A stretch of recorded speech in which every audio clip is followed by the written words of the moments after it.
Hello friends, I am glad to see you again. Today I'm going to tell you about a neighbor who called 911 because my workers arrived. I'm the sort of person who's lived in several different places over the years, but I've rarely encountered as much sweltering heat as I do in my current home. Let me tell you how I learned that in some neighborhoods it's not the weather that's insufferable, it's certain neighbors. This story starts with my long-held dream of installing a swimming pool in my backyard, a dream I brought with me from my old place. I'd had a gorgeous pool at my previous house, which I sold when I had to move for work, and I'd been missing that little oasis ever since. Here, under this roasting sun, that dream felt even more urgent. The humidity was unbearable, and my house's air conditioning struggled during peak season. So, when the opportunity arose to have a specialized team install a pool, I jumped at it. I want to preface this by saying that I went through all the legitimate channels to get my pool built. I acquired every necessary permit and made sure I was obeying local regulations. I dotted my I's and crossed my T's because I knew, from hearing the experiences of friends who had done similar backyard renovations, that you do not want to start off on the wrong foot with your municipality or your neighbors. I also consulted with an architect to ensure the design would fit my yard's dimensions and meet every zoning requirement. It was a big investment, but worth it, because in the end, I planned to enjoy a beautiful, well-regulated pool that would help me cope with the intense heat. Now, my next-door neighbor, Karen, and yes, that's truly her name, always seemed somewhat territorial and, if I may say so, rather obsessed with neighborhood noise levels. She had this habit of peeking through her blinds whenever the slightest commotion rose on the street. If a delivery truck stopped near her driveway, she'd hurry outside to investigate. If people had a gathering, she'd stand on her porch, arms folded, glaring at them as if they'd just committed a serious violation. I'd been told by other neighbors that she had, in the past, called the authorities on folks for everything from loud music to minor disagreements that didn't even involve her. Her reasoning was always framed as a concern for peace, though many folks here considered it pure meddling. I tried to be neighborly and said hello to her whenever our paths crossed. Sometimes she grunted a greeting back. Sometimes she deliberately turned her head. I never gave it much thought because I had too many other things on my mind, like my job and my plans to construct a new pool. Yet, a little voice in the back of my head warned me that she might not be entirely thrilled about the noise of construction. Still, I never imagined what would happen once the workers actually arrived. Let me paint the scene. One bright morning, bright, hot, and sticky, a truck pulled up in front of my house, carrying the fiberglass bowl that would form the main structure of my in-ground pool. In my region, it's popular to use these prefabricated shells because they speed up installation. The truck driver and his crew hopped out, getting ready to unload the enormous pool shell. It was really impressive seeing such a large piece of molded fiberglass being lifted. I'll admit that it was quite the spectacle. A crane started hoisting it over my fence to place it in the freshly dug hole. Meanwhile, a second group of workers busied themselves with the plumbing lines. Noise, yes, there was some, but everyone was respectful, and they only started work after the permissible hour as stated by the town's noise ordinance. At first, it seemed like everything was under control.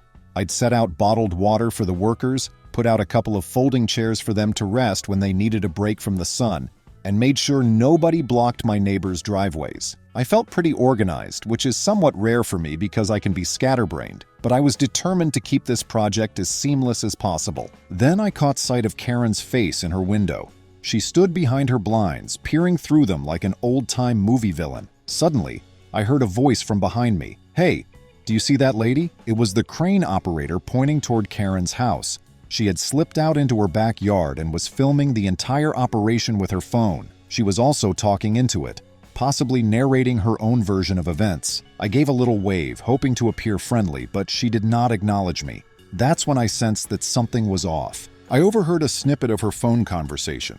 One of the workers told me that she was talking at times loudly enough to hear half a sentence here or there.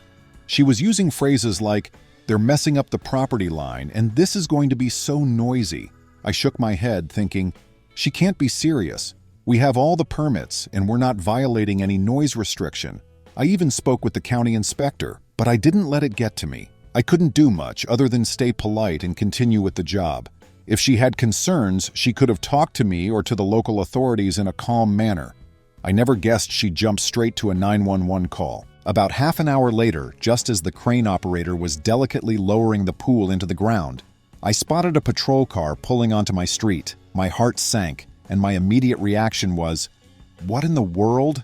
I knew I hadn't done anything illegal or even questionable, so I was baffled. I met the officers at the sidewalk, two uniformed folks who looked just as confused as I felt. One officer asked if there was an emergency in progress, as they had received a call about suspicious activity and excessive noise. Before I could respond, Karen marched over from her yard, phone in hand, a triumphant expression on her face. She immediately launched into this tirade about how she just knew this was going to be extremely disruptive. She insisted that the banging and heavy equipment were shaking her house, and that the workers were not following regulations. Then, as if that weren't enough, she said she had predicted this would happen, so she preemptively called 911 to have officers on standby. Her logic was that she wanted an official presence before the noise got out of hand.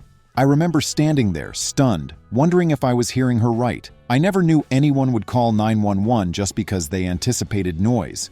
It was absurd. One of the officers gave me a quick look as if apologizing for the inconvenience. Then he explained to Karen that 911 is reserved for emergencies in which there is immediate danger to life or property. She waved her hand dismissively and said, "This was an emergency for me. My mental well-being matters too." The officer responded calmly that while her well-being is important, they can't just have patrol cars responding to calls that aren't actual emergencies. She insisted that they write a citation on the spot for noise violations. The officer asked if she had a copy of the local noise ordinance or a measurement of decibel levels to prove it was excessive. She seemed taken aback, sputtering that they should have the measurement tools.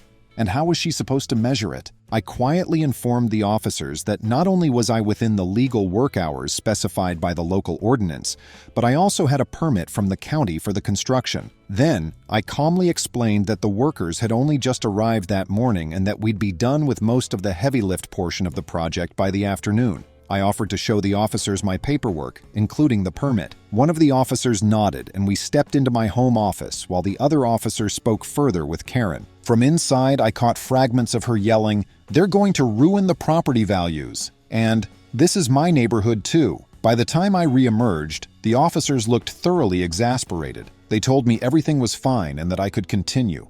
They also advised Karen that if she had any further complaints that weren't an emergency, she should call the non-emergency line, but she looked outraged at this piece of advice. Now you'd think that would be the end of it. She'd been told off by law enforcement that her call wasn't appropriate, but Karen is one of those people who can't let anything go. Over the next few days, she bombarded me with complaints, from the early morning crane visits to the sound of the workers talking as they installed pipes and rebar. She even whined about the unsightly trash that was actually just neatly stacked materials on my driveway. It got to a point where the workers felt uncomfortable and told me they might need to bring in management if the harassment didn't stop. They were professionals, but they'd never dealt with someone quite so persistent. I tried to keep my cool. After all, once the shell was in place, we'd need a few more days to connect the filtration systems, fill the pool with water, and finish the deck. So we were looking at maybe a week of work, give or take, not an eternity. But Karen acted as if it were Armageddon unfolding in my backyard. She threatened to call the city inspector to investigate potential code violations, presumably hoping to delay the project. Unbeknownst to her, I'd already had the city inspector come by the previous week, and everything was in compliance. Sure enough, she did call the city inspector. An official arrived on the second day, bright and early, and politely asked me to show my permits and the initial inspection documents. I whipped them out with a smile, and the official quickly saw that Karen's complaint lacked any substance. He assured me he was satisfied with the documentation and left. Karen stood by her mailbox the whole time, arms folded, glaring at us as if expecting the inspector to reveal some massive wrongdoing. When he drove away without taking action, she huffed and stomped back into her house. Clearly, she was furious that her attempt to stir the pot fell flat. What she did next went beyond just being a nuisance. On the third day, as the workers laid out the plumbing lines, we discovered someone had placed random stones and debris in the trench overnight, presumably hoping to cause a delay or damage. I had a strong suspicion who might have done this, but no proof. The workers spent extra time clearing it out, all the while grumbling that this was a bizarre level of sabotage. I made a note to set up a security camera in my backyard, just in case. The camera faced my property, capturing the area where the crew was working. If anyone trespassed to tamper with the project, we'd have evidence. And, as if her animosity weren't already enough, Karen decided to spread rumors in the neighborhood. A couple of folks I barely knew approached me to ask if I was building some sort of loud party hangout. She'd apparently told them I planned to host big events disturbing everyone's peace every weekend. I assured them it was just a regular backyard pool for personal use and maybe the occasional small gathering. Honestly, it was both frustrating and comical how much misinformation she could generate in such a short time. The final straw was when Karen ramped up her calls to the authorities. While she no longer dialed 911 after the first lecture, she did call the non-emergency line, but she called it so often, sometimes multiple times a day, that the local police department warned her that if she kept flooding them with unsubstantiated complaints, she could face repercussions. She would watch from her window while an officer or code enforcement official came by, each time leaving empty-handed because there was nothing illegal or out of order. She was relentless. I decided I needed to focus on my own well-being. The stress of constantly dealing with her was draining me.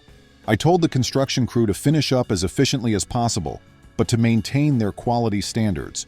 We all wanted this done with.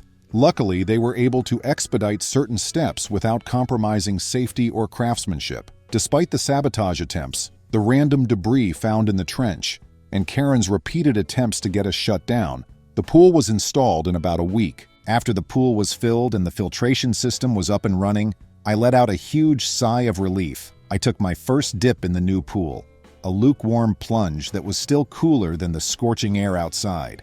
Even with that sense of victory, I couldn't shake the feeling that Karen might not be finished. She was the sort of person who'd do anything to prove she was right, even if she had no logical reason to stand on. The very next morning, I was sipping coffee on my back porch, admiring the calm surface of my brand new pool, when an officer arrived. This time, there was no fuss, no sirens, just a calm knock at my door. Apparently, Karen had tried filing a formal complaint about disturbing the peace from people swimming too loudly. The officer, who happened to be the same one who had visited on the first day, basically told me not to worry.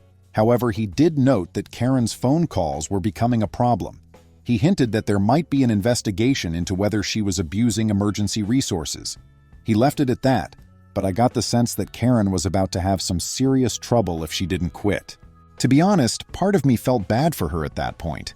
I had never wanted her to be slapped with fines or anything like that. All I wanted was to be left alone to enjoy my property, but it wasn't my decision. She continued to call, even after being instructed otherwise, and a few weeks later, my new friend, the officer, paid me another visit. This time, he said that Karen was being cited for filing repeated, unsubstantiated complaints, which could escalate to a legal issue if she persisted. He kept the details vague, but from what I understood, she was going to face some penalty for misusing the system because her initial call was to 911, and it was found to be for non-emergency reasons that triggered the more serious consequences. I found out through a neighbor who is friendly with the folks at the local station that Karen ended up having to appear in front of a local hearing board. The rumor was that she received a hefty fine, plus some form of community service. Now, I can't confirm every detail, but from what I gathered, the authorities made it clear, if you continue to abuse the emergency call line for non-emergencies, you will face legal repercussions. She must have taken that to heart because afterward, she lay low. She stopped standing in her yard filming us. She stopped gossiping around the neighborhood about me.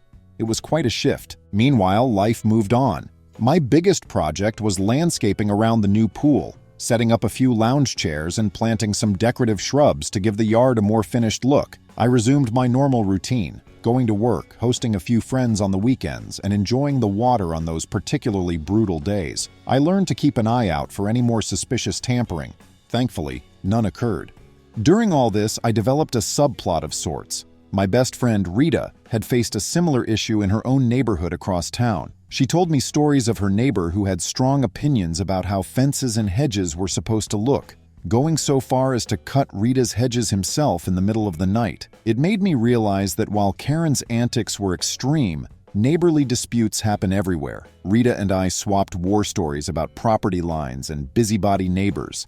At least we could empathize with each other. She even teased me, saying maybe we should create a universal manual on dealing with overbearing neighbors. At work, I tried to stay focused, but occasionally found myself reliving the frustration of having to constantly defend my valid legal right to install a pool. Fortunately, my boss was understanding during the chaos of the installation period, especially since I sometimes needed to communicate with the crew or the city inspector. And hey, at least now I had a relaxing backyard escape to look forward to when I came home. A few months later, in a bizarre twist, Karen approached me when I was unloading groceries from my car. She did so in a manner that almost seemed friendly.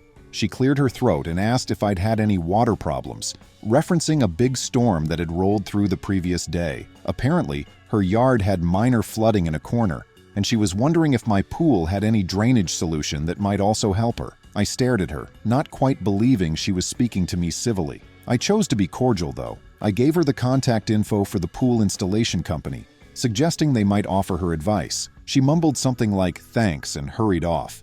It felt like a Twilight Zone moment, seeing her act like a normal neighbor, even if only for a minute. I guessed she was worried about her basement flooding or some other issue. She must have realized I wasn't the villain she'd made me out to be. I suspect Karen learned a tough lesson. Calling 911 for a non-emergency is not just frowned upon.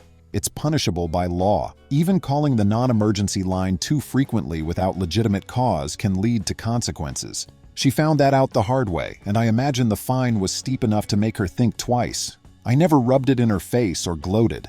Honestly, I'd be content if she decided to live her life without interfering in mine. Time went on, and for a while, everything was calm. Then, one weekend, another side plot emerged. My cousin Logan decided to stay with me for a few weeks to look for a job in the area. Logan arrived with his own set of baggage. He was in the middle of a rocky period, having just broken off an engagement, but he needed a fresh start, and I offered him my spare bedroom in exchange for some help around the house. Of course, one of the first questions he had was, "What's up with that lady next door? She keeps peeking through her blinds." I told him the abridged version of events, and he just shook his head, astonished. He joked that we should install a giant privacy fence with a mural of a tranquil beach scene. I actually considered the idea, though I wanted to avoid any design that would further provoke Karen. Meanwhile, Logan used the pool almost every day. It was exactly the kind of relaxation he needed after his ordeal. We kept the noise level low and always ended our swimming sessions by 9 p.m. out of respect for normal, quiet hours. Yet I still occasionally spotted Karen's silhouette at her window. She never complained again. Perhaps she was collecting evidence for her own curiosity, or maybe she was just bored. Who knows? We carried on as normal. I did have a small get-together one weekend, just a few friends, a barbecue, and a chance for Logan to network for potential jobs. We had music playing, but at a reasonable volume. Karen never called the cops, so I guess she realized it was pointless.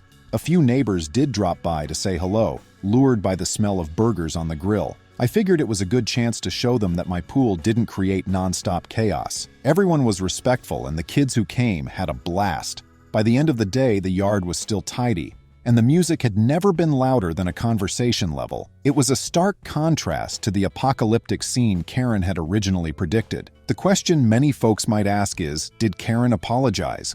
And the short answer is no, not directly, not for calling the police that first day, not for making unfounded accusations, but her approach changed over time. She seemed to realize that if she continued on that path, she'd keep racking up trouble with the city, and maybe even alienate other neighbors. You see, her track record preceded this incident, and folks were getting tired of her attitude.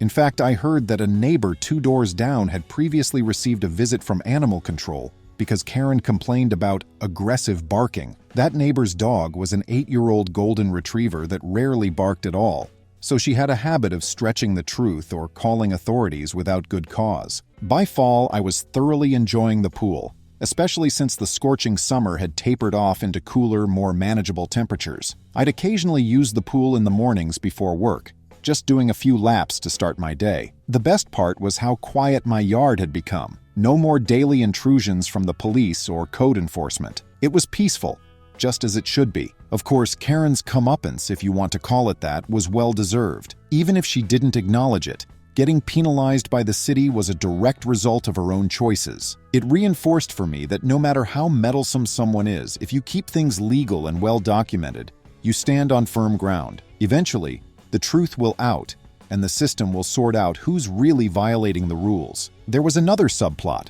One of the pool construction workers, Marcus, ended up returning to the neighborhood. He was hired by a family down the street to install a similar fiberglass pool shell. I only found out because I saw him drive by one day in the same company truck. I asked him how it was going at the new site. He said everything was smooth except the family had some neighbor issues as well, though not as extreme as mine. He told me, "Your situation was the wildest I've ever seen." I laughed and told him at least I got a new friend out of it, the officer who used to respond to the calls. I still bump into him occasionally around town, and we share a friendly wave. Marcus also told me that Karen had tried talking to him on the side, claiming that the pool I installed was too large for my yard, so it must be encroaching on her property. Marcus simply replied that everything had been inspected and it was perfectly fine. Once again, she attempted to discredit a legitimate project, but to no avail. Marcus was polite, but firm. She apparently made a dismissive remark about how people in the construction business don't follow the rules. Marcus had heard enough and walked away.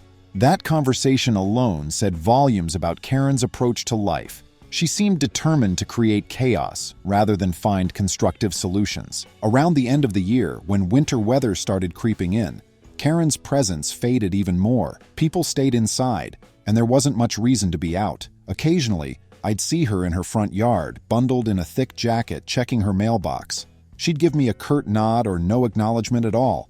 That was fine by me. I was happy with a nod if it meant no more calls to the authorities. My cousin Logan eventually found a job, saved up some money, and moved into his own place across town. He joked that he'd never rent near someone like Karen, having witnessed her theatrics firsthand. He still comes over to swim now and then, but by that time we'd all settled into a calmer routine. Karen's punishment, if you want to phrase it that way, was more than just a fine. She lost the respect of several neighbors who, up until then, might have just seen her as a slightly uptight woman. Now they recognized how far she was willing to go to control others. A few folks even told me that they had begun distancing themselves from her because they didn't want to be caught up in one of her false reports. She had basically cornered herself socially. It's unfortunate that things reached that point, but she'd made her bed. I have another side story that came up around the same time. I had to do some minor renovations inside the house, fixing a leaky pipe and improving the insulation in the attic. These required a plumber and a handyman to come by for a few hours on different days. Predictably, Karen tried to ask the plumber if the work being done was to code. The plumber shrugged and said that was none of her concern, which annoyed her. She tried the same approach with the handyman, asking if he had the right permits to do insulation work. He gently reminded her that a simple attic insulation upgrade doesn't require a special permit, at least in our area, and I double-checked. She stormed off again, presumably to make a call, but nothing came of it. I guess she realized the authorities weren't going to waste their time. The more I reflect on it, the more I see Karen's behavior as some strange desire for control. She must have felt anxious about not having a say in who does what in the neighborhood. Perhaps calling 911 gave her a sense of power, like she was the self-appointed overseer of peace and quiet. But her plan backfired. She discovered that misusing the emergency line can have real legal consequences. I later heard from a different neighbor that she ended up serving a short period of community service related to her repeated calls. That was probably the wake-up call she needed. One afternoon, well after my pool was finished and the dust had settled, I saw the same officer who had responded on the first day. He was off duty and shopping at a nearby grocery store. I walked up to him and said hello. We chatted for a moment, and he mentioned that while it's unusual, they do see a handful of folks each year who make frivolous calls. He said Karen's case stood out because she flat out admitted she preemptively called 911, expecting it to be noisy, a complete abuse of the system. He also said the hearing board took that admission seriously, especially since it set a terrible precedent if left unchecked. If anyone could call 911 in advance for predicted noise, the lines would be flooded with nonsense. That conversation made me appreciate how essential it is to use 911 responsibly. I could have easily ended up being slapped with some baseless charge had the police taken her side initially. But they saw the situation for what it was, and that was a tremendous relief. It also reaffirmed my belief that it's worth doing everything above board when you have big renovation projects. Get the permits, obey local ordinances, keep records. That way, if someone tries to pull a stunt like Karen did, you have the facts on your side. As for the pool itself, it became a fantastic addition to my life. My friends love coming over for low-key gatherings. I'm able to cool off on scorching days, and it's boosted my home's value. Not that I plan to sell anytime soon. I still recall the day that the fiberglass shell was hoisted over my fence, nearly culminating in this bizarre showdown with Karen. Who would have guessed the simple act of installing a pool would escalate to 911 calls and city hearings? With time, I integrated additional features like a small waterfall fixture and some lighting that makes evening swims quite magical. Every now and then, as I float on a pool chair sipping a cold beverage, I glance over at Karen's house. The blinds remain closed. The yard is meticulously trimmed but eerily quiet. I've heard from others that she keeps to herself now, possibly weary of tangling with the law again. If only she'd chosen to be friendly from the start. Maybe she could have been invited to check out the pool or to share a cup of lemonade. But alas, that ship has sailed. Part of me wonders if Karen might relocate. She seems unhappy in the neighborhood, having created tension not just with me but with others as well. I'm not going to lose sleep over it. If she moves, hopefully the next neighbor there will be more reasonable. If she stays, perhaps we'll maintain this distant truce. So long as she doesn't try to sabotage my property again or call 911 for trivial reasons, I have no qualms. Every so often, I reflect on how silly it all seemed. The phone calls, the attempts at sabotage, the videotaping, and the biggest irony is that I suspect her hostility generated more attention than the pool construction itself did. If she truly wanted quiet, stirring up drama was the worst approach. The other neighbors would remark how, if she'd just let the workers finish, the noise would have passed quickly. Instead, she made it a community spectacle. Her downfall was that she believed she could twist the system to suit her preferences, forgetting that the system requires actual violations to act upon. I should also note that, legally speaking, I was told that repeated non-emergency calls to 911 can be classified as a misdemeanor in some jurisdictions, especially if the individual has been warned before. Considering that Karen was on record as ignoring official advice to call the non-emergency line only for legitimate concerns, I can see how the hearing board was not sympathetic. It serves as a cautionary tale to anyone who thinks the police are just a phone call away for minor irritations. And that, more or less, concludes this strange saga.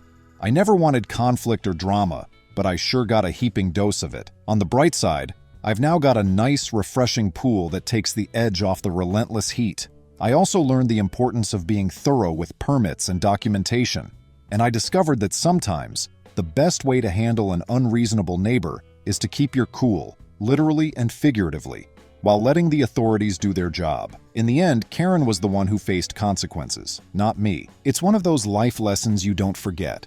Always check your local rules before you undertake a big project and keep your paperwork handy. That way, if someone tries to derail you, you can defend your rights.